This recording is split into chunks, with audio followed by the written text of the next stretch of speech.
Coming in at number 80 on our top 100 best games of all time list is Infinity Blade for the touch devices out there, whether you play it on the phones or whether you play it on your tablets. This is a game that's irrefutable, very influential because there's a lot of knockoffs at this point, and came together completely out of the blue. Nobody expected this thing to be as good as it was or to be as addictive as it has become. I remember seeing early screenshots of Infinity Blade and thinking this thing is running on the Unreal Engine on the phones. And then sure enough, the game comes out, and not only does it look this good, because we've had some good-looking games on the phone, it plays incredibly well. I mean, the combat in this game is visceral and intimate, and you're fighting against these huge beasts in the game.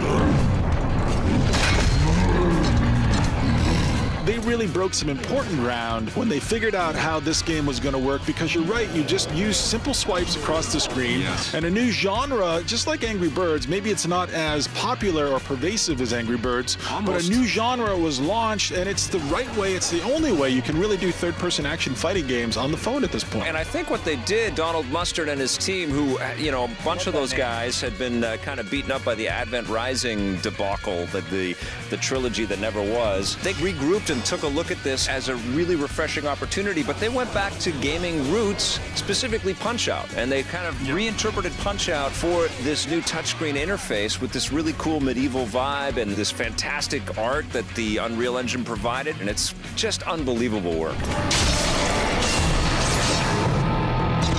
These characters come out and they look so badass and they're so scary, and then you land a few punches, you stagger them a few times, and then once you finally whittled them down and weakened them enough, you get that incredibly gratifying, like, just swipe the heck out of the screen. You feel like, man, I can't swipe fast enough, I can't hurt this guy enough, and then finally he's dead. And your heart soars! And you're also picking up loot, and you're picking up new swords, and you're spending the in-game currency. You can also spend real currency in this game, which, you know, that's... We don't advise. That's pretty common in all of these touch games out there. And, of course, this game knocked our socks off when we reviewed it for the first time. That's right. This is the game based on the Unreal Engine on the iOS. Unreal on the iOS, like that, even that just blows my mind. It's this is so the basic structure here is you are a knight. You confront this god king who is very powerful. He stabs you with his sword, sucks away your essence, and 20 years later, your son comes back to the castle to try again. You go through this whole process of fighting different enemies, and eventually you confront the main bad guy. He kills you again. You go through the whole process until your character is leveled up to the point where you can actually confront and defeat the king.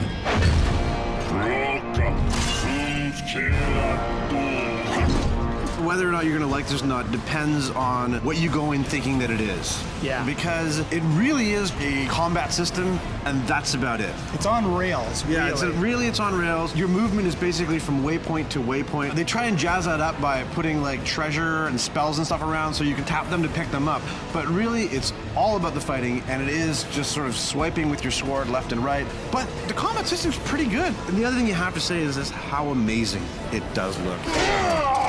I guess part of that is because it is kind of on rails. You're not freely exploring this world. It's not a fully fleshed out environment. Although every time you stop, before you confront a bad guy, you can look around, pan around the world, look for chests, look for potions to pick up. But yeah, both on the iPhone and the iPad, it just looks really great, and it works so well. As you're fighting enemies, you're dodging either left and right, you're parrying their attacks, you're blocking with your shield, which can take a certain amount of damage, and then you're fighting back by swiping at them with different finger swipe combinations. But yeah, I mean, it's arguably the best looking game so far. Maybe this and Rage. Maybe it's in Rage, yeah. There's also sort of a minor RPG element to it because you are trying to level up through your progeny's lives. You know, this God King's kind of nice because he lets you come and pick up all their stuff and their experience. He's kind of nice. You know, he's kind of nice on that level. You would think maybe his descendants at some point would say, you know, if we go to this castle, we're going to get impaled by this guy's huge sword. Yeah, why don't we start a restaurant?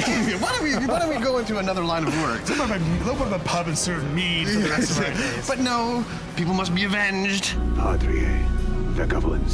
I think this game is a good indication of what's going to happen in the future, especially with the Unreal Engine on the iOS. If they can build games like this that look this good on the iPhone and the iPad, bring on the next one. It pretty much is a must-own. So what do you think it's worth? It's a great game with a few limitations, so it's an 8 out of 10. I really enjoyed it. I think I'll give it an 8.5.